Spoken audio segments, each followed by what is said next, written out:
Did you know that you can stream the best of HBO shows and more with the new Astro? Better than before, no rain interruptions, no repeats, just stream anytime and on demand via the Astro Ultra Box. It starts from only RM59.90 a month, and you can find out more information at astro.com.my. You're listening to the Goggler Podcast with me, Uma, and joining me on the show today is Saul Metzstein. He is the director of Season 3 of Slow Horses. Hey, Saul, my name's Uma. I'm dialing in from Kuala Lumpur in Malaysia. This is an absolute pleasure. Before we get into Slow Horses, can I say you directed one of my favorite episodes of Doctor Who ever? Oh, which one? Which one? Dinosaurs on a Spaceship. Yeah, see, but here's the thing. I love Dinosaurs on a Spaceship, but I don't think that's proper Doctor Who fan stuff. I know it isn't, but it's so wacky, zany, and out there. It's completely mad. Right? Yes.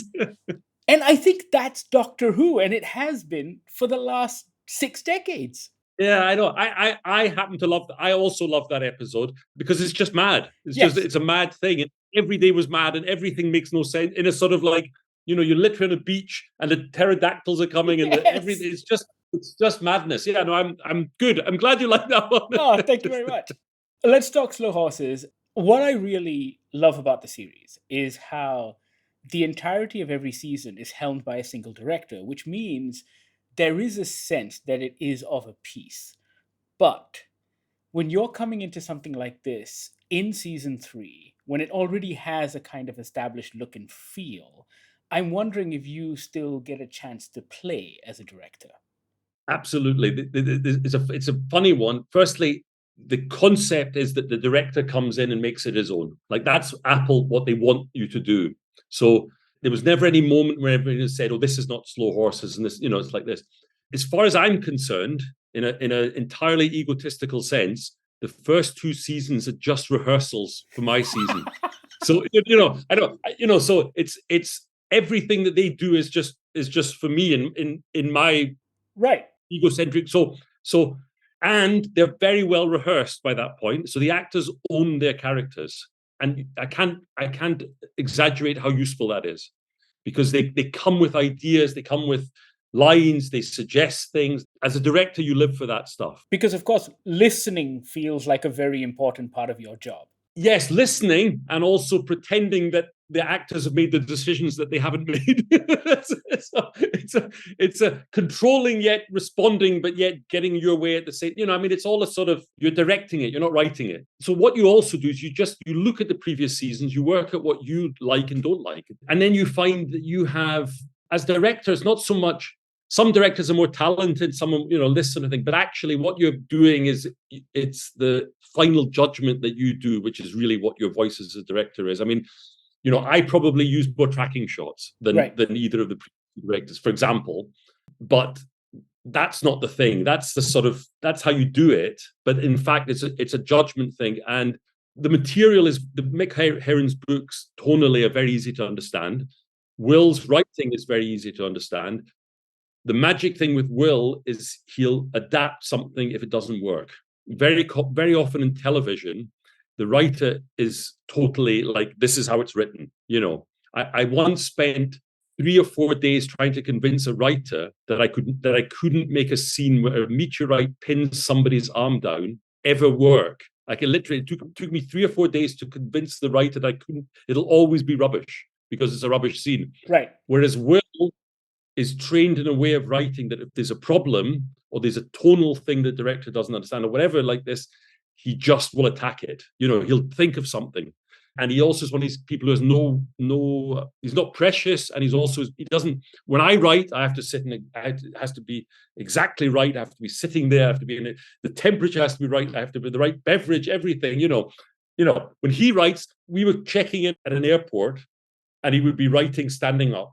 It's that responsiveness. So there was never a moment where I felt that I couldn't make my version of it. No, I know exactly what you're talking about. I mean, I often tell my wife that same thing. I'm just like, oh, look, if I get a new laptop, I think my writing will be better.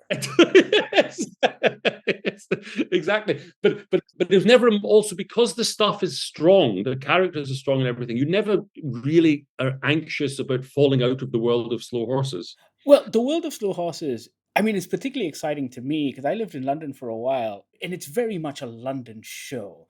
I really wanted you to talk to me about how you frame the city, because I think it's this brilliant balance of street level grit without losing the majesty of London. Yeah, yeah, and I think that's exactly it. It is actually that's a very interesting challenge, and also it's not a challenge. I mean, it's built in.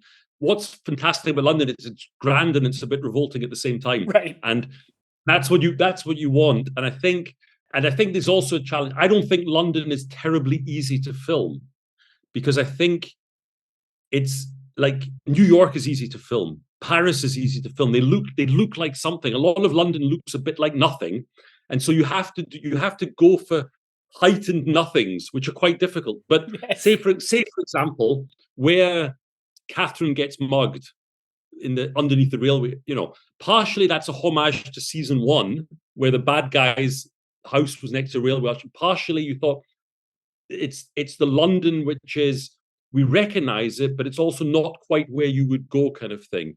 It's so these things are very self-conscious, like that, and also it's London, like it's got something on top of you. London is holding you down in a sort of vaguely. So we have a lot of stuff where you don't see a lot of sky, for example, because London is just on at you. And again, then trying to contrast that with Istanbul and things like that. There's a very specific thing which is I live very, very close to where Slough House is, the exterior of Slough House. And I had a funny thing, which is during lockdown, when you could go for walks, all me and my partner did is me and her would go for walk through every little alleyway in the city of London. So they had a very nice thing, which is that there was a million locations that was stored in my head because if I was shooting something in London. So when Slow Horses came up, all that stuff about London was deeply prepared already in me. It was just waiting to come out. One very quick question, which is about Slough House itself, because I think it's one of the most phenomenal sets that I have seen on TV in a long time. There is so much happening in every nook and cranny. Could you talk to me about this space? Obviously, it's a set. It's an absolutely enormous set.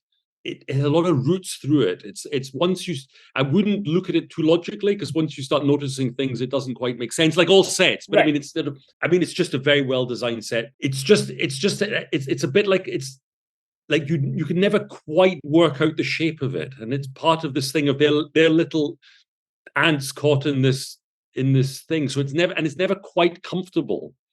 And these are all sort of things which feed nicely into the program. And it's very London in a funny way. You go into offices, you just think these are just lethal fire death traps. they're not even civilized places.